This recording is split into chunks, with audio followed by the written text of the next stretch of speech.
وَلْتَكُنْ مِنْكُمْ أُمَّةٌ يَدْعُونَ إِلَى الْخَيْرِ وَيَأْمُرُونَ بِالْمَعْرُوفِ وَيَنْهَوْنَ عَنِ الْمُنْكَرِ وَأُولَئِكَ هُمُ الْمُفْلِحُونَ. Tadi sekarang ini kan lagi ada wabah corona yang ditakuti sama baik muslim maupun non muslim. Permasalahannya itu ada pernah dengar satu hadis dari Abu Hurairah, katanya bunyinya begini, la ada wa bla bla bla. Nah itu monggo Ustadz, yang dikatakan penyakit itu tidak menular. Mohon penjelasannya itu Ustadz. Mungkin sebelum kita berbicara tentang adakah penyakit yang menular ataukah tidak, dokter, setiap muslim dan muslimah ketika terjadi sesuatu harus ada pelajaran dan ibrah yang harus dia petik. Ya. Di sini kita bisa melihat bagaimana kekuatan, keagungan dan kebesaran Allah Rabbul Alamin. Allah tidak mengutus kepada kita, mengirim kita monster yang besar, ya, yang akan sulit untuk ditaklukkan, akan sulit untuk dimusnahkan. Tetapi Allah mengirim virus yang sangat kecil, ya, yang virus itu harus dilihat ya dengan mikroskop, dan dia itu ada di badan kita. Tetapi dengan virus yang kecil itu membuat manusia bukan sekecamatan bingung, tapi membuat seluruh dunia menjadi bingung. Ini menunjukkan ilmunya kita, harta kita, kekuatan kita, nggak ada apa-apapun ketika diperhadapkan dengan kekuatan Allah.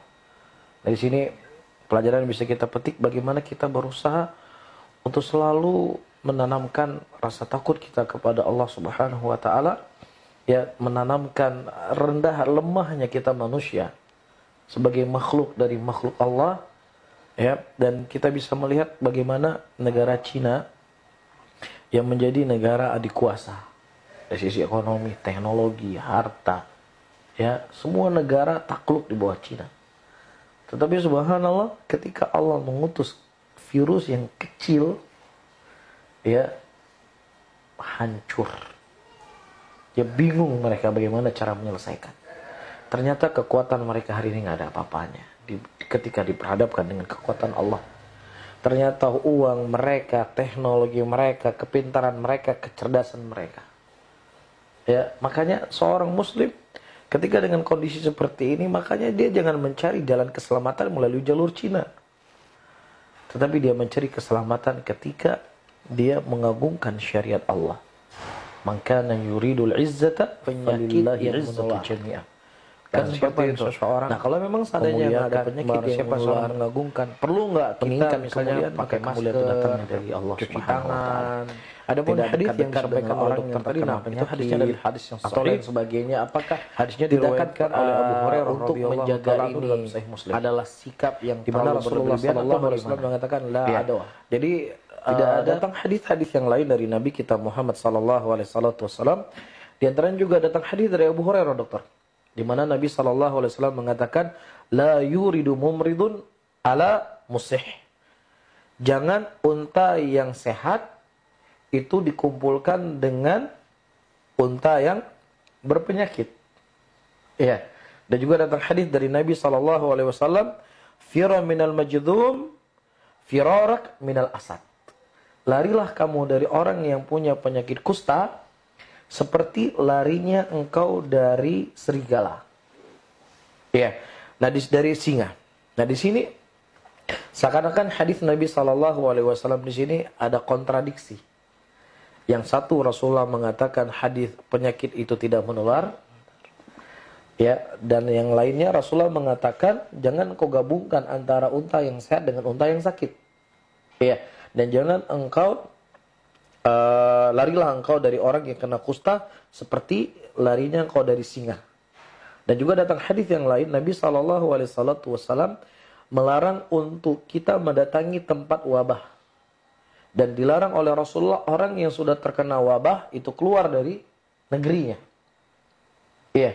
Nah di sini para ulama mereka mengumpulkan, mengkompromi di antara dua hadis. Yang pertama menunjukkan kepada kita bahwasannya penyakit itu tidak akan bisa berpindah dengan sendirinya. Tetapi penyakit itu berpindah dengan izin dan kehendak Allah Subhanahu wa taala. Ya, jadi para ulama mengatakan hadis Rasulullah la adawa ini adalah bentuk bantahan kepada orang-orang jahiliyah yang mana mereka berkeyakinan bahwasanya penyakit itu berpindah dengan sendirinya, tidak ada sisi keterkaitan dengan kekuatan Allah. Nah ini keliru. Tetapi segala sesuatu itu tidak ada yang akan bisa terjadi illa biiznillah, kecuali dengan izin Allah. Berpindahnya penyakit dengan izin Allah, sembuhnya seseorang dari sakit juga dengan izin Allah. Maka yang pertama yang harus kita lakukan dengan kondisi seperti ini, kita banyak berdoa dan memohon kepada Allah Subhanahu wa taala, Zat yang memiliki segalanya, yang bisa memindahkan penyakit, yang bisa menghentikan penyakit. Kita kembali kepada Allah. Di antara bentuk kita kembali kepada Allah, kita bertaubat kepada Allah, kita beristighfar kepada Allah, kita meninggalkan dosa, kita meninggalkan maksiat. Ya, dan kemudian kita melakukan ketaatan kepada Allah. Ya, disitulah Allah akan menarik dari musibah dan wabah-wabah penyakit yang terjadi. Dan tidaklah wabah penyakit yang terjadi karena dosa dan maksiat kita. Allah mengatakan dalam Al-Quran, "Lau ana ahlul qura amanu wa taqaw la fatahna 'alaihim barakatim minas sama'i wal ardh." Kalau seandainya penduduk sebuah negeri beriman dan bertakwa kepada Allah, niscaya Allah akan berikan keberkahan dari langit dan dari bumi. Nah sekarang kan kita tidak merasakan ketenangan, ketakutan, kekhawatiran. Ya, mau pegang eskalator, wah jangan-jangan ada orang tadi kena corona pegang eskalator. Mau tekan lift, wah jangan-jangan itu ada bekas orang tangan corona dan lain sebagainya. Ketakutan menghampiri kita, ketakutan mendatangi kita hari ini. Ya, jadi yang paling pertama kita kembali kepada Allah, beristighfar kepada Allah. Kemudian kita lakukan sebab-sebab. Sebab-sebab yang disebutkan oleh Nabi tadi betul, penyakit tidak bisa menular dengan sendirinya. Namun, ya, penyakit itu bisa ditularkan oleh Allah. Ada sebab dan musababnya. Nah, kita jauhi. Tetapi jangan terlalu berlebih-lebihan seakan-akan inilah yang harus paling kita takuti. Ya, tidak ada kembali kepada Allah, tapi kita kembalikan kepada Allah. Kemudian kita menjalankan sebab, yang menjaga wudhu. Ya, dari saya yang ketahui, penyakit ini kan karena kuman, karena kotoran. Ya, dan di antara hal yang membersihkan hati, membersihkan badan kita adalah wudhu. Di mana Rasulullah SAW mengatakan, ya ibarat seseorang yang dia berada di depan sungai, yang dia selalu mandi di situ. Bukankah badannya akan bersih dan suci? Nah begitulah kita sebagai seorang muslim menjaga hal yang seperti ini sebelum terjadinya corona. Sebenarnya Islam sudah menuntut untuk kita selalu berbuat menjaga kebersihan. Di antaranya Rasulullah mengatakan, ya seseorang ketika dia bangun subuh, bangun tidur, jangan langsung dia pegang makanan, tapi dia cuci tangannya. Karena tidak tahu di mana tangan ini tempat dia menginap tadi malam. Ini menunjukkan apa? Islam itu sangat sudah menjaga. Jadi sebelum ada kasus corona ini, sebenarnya Nabi kita sudah memberikan solusi untuk kita selalu bersih-bersih. Ya kan? Dan juga tidak makan hal-hal yang haram. Ya, karena kita ketahui sebab tersebarnya corona ini diantaranya adalah virus yang ada di hewan-hewan. Dan Allah telah haramkan itu semuanya. Nah, ketika seseorang melakukan apa yang dilarang oleh Allah, maka dia akan melihat apa yang terjadi hari ini. Sehingga mudah-mudahan orang-orang liberal, ya, mereka tuh bisa sadar dengan kejadian seperti ini. Ya, syariat-syariat nggak perlu ada wisata kuliner syariat, nggak perlu membuat makanan halal dan lain sebagainya. Ini adalah bentuk menyakiti hati orang-orang non-Islam. Ente lihat ini apa yang terjadi. Ente lihat apa yang terjadi.